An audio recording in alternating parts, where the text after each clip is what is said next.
Diaspora Indonesia dari Bali yang tergabung dalam Banjar Bali USA memperhatikan nilai kedaerahan yang semakin terancam. Khususnya tahun 2013 lalu, sempat muncul wacana penghapusan bahasa daerah dari kurikulum sekolah. Meski saat ini bahasa daerah tetap bertahan, namun mereka berharap agar pemerintah Indonesia memberikan perhatian yang lebih besar terhadap bahasa daerah dalam kurikulum sekolah. Banyak manfaatnya sebenarnya, di samping itu kita tahu bahasa Bali itu gimana gitu. Jangan di samping kita mempelajari bahasa Indonesia kan. Ini tidak hanya tentang bagaimana kamu mengucapkan selamat pagi, selamat siang, dan selamat sore dalam bahasa Bali, tapi juga bagaimana menghormati generasi yang lebih senior dalam tatanan sosial kita dengan tetap bisa belajar bahasa Bali. Harapan yang sama juga disampaikan salah satu tokoh budaya dari Ubud. Tanggung jawab kita di Indonesia menjaga bahasa-bahasa yang minoriti ya. Keprihatinan ini disampaikan usai perayaan Hari Saraswati di Wisma Indonesia, Washington DC, akhir November lalu. Dewi Saraswati adalah simbol kebijakan dan pendidikan. Dengan melibatkan perwakilan Indonesia di berbagai negara, panitia berharap perayaan Saraswati ini mampu meningkatkan perhatian internasional terhadap pentingnya pelestarian bahasa dan budaya Indonesia, khususnya bahasa Bali. Perayaan ini dilakukan di berbagai kota dunia secara serentak dan di-streaming langsung dari Ubud, Bali, Washington DC, beberapa kota di Eropa, serta Tokyo, Jepang, dan Melbourne, Australia. Menurut Alisa Stern, salah satu panitia sekaligus pengurus bahasa Bali, upaya ini adalah untuk mencegah munculnya kata terlambat. That there are only about 1 million Balinese speakers left. So that's about only a quarter of the population can still speak Balinese. So we want to intervene now while there's a good base of speakers so that Balinese doesn't go by way of many other minority languages that have dwindled over the years. Bahasa Bali adalah lembaga pemerhati bahasa dan budaya Bali.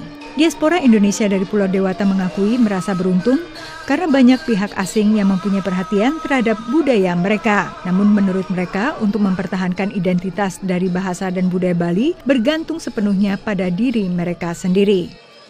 Demikian pula menurut salah satu pemerhati bahasa Bali dari Amerika. I think that happens everywhere in the world. Sometimes people who live in a place don't appreciate the beauty of where they are because they take it for granted.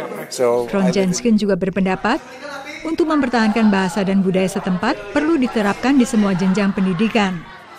Baik pemerhati maupun diaspora Indonesia yang hadir yakin bahwa identitas kedaerahan tidak akan mengancam nilai nasionalisme. Sebaliknya justru memperkuat. Dari Washington, demikian laporan tim VOA. Jam pelajaran terakhir di SMA Eastern High School.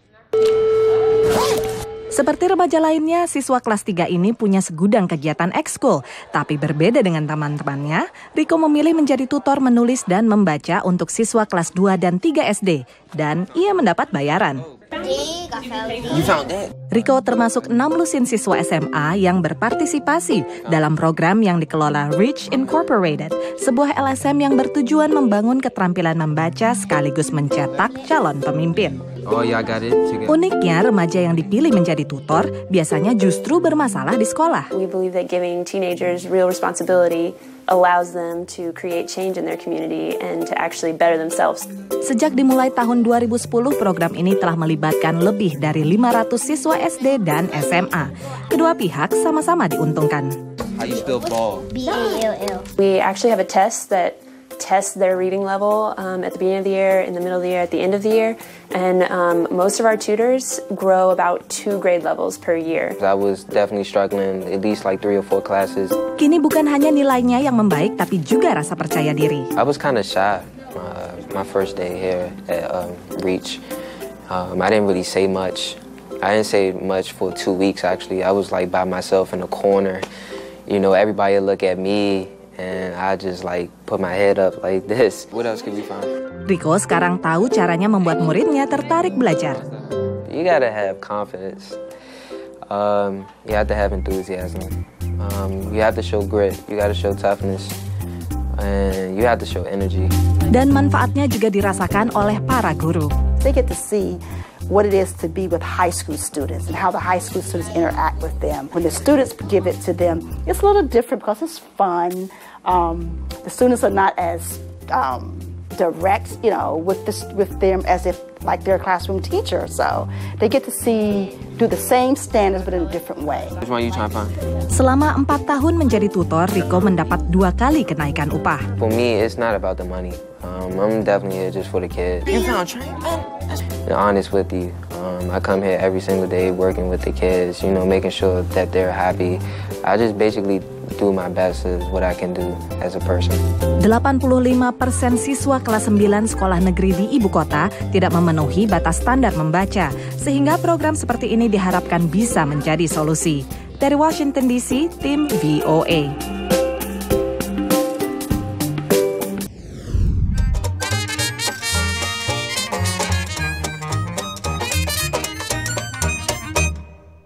Masih dalam jangkauan warung VOA, dan ini kira di mana nih kok sampean ngajak saya ke sini nih tadi ya, itu? Inilah kompleksnya perumahan Dr. Ati tadi, Cak. Ya? Oh, di luarnya enak ya? Enak. Perumahan baru gitu ya? Betul. Ya, inilah yang namanya suburbia. Oh, suburbia. Suburbia, jadi daerah di pinggir kota besar gitu banyak ya. Sekali daerah suburbia seperti ini ya? Kebanyakan mungkin mah warga DC dan sekitarnya hidup di suburbia seperti ini ya? Iya, karena Washington DC kecil ya kotanya itu. Dan kita masih membahas tentang Hari Ibu. Hari Ibu.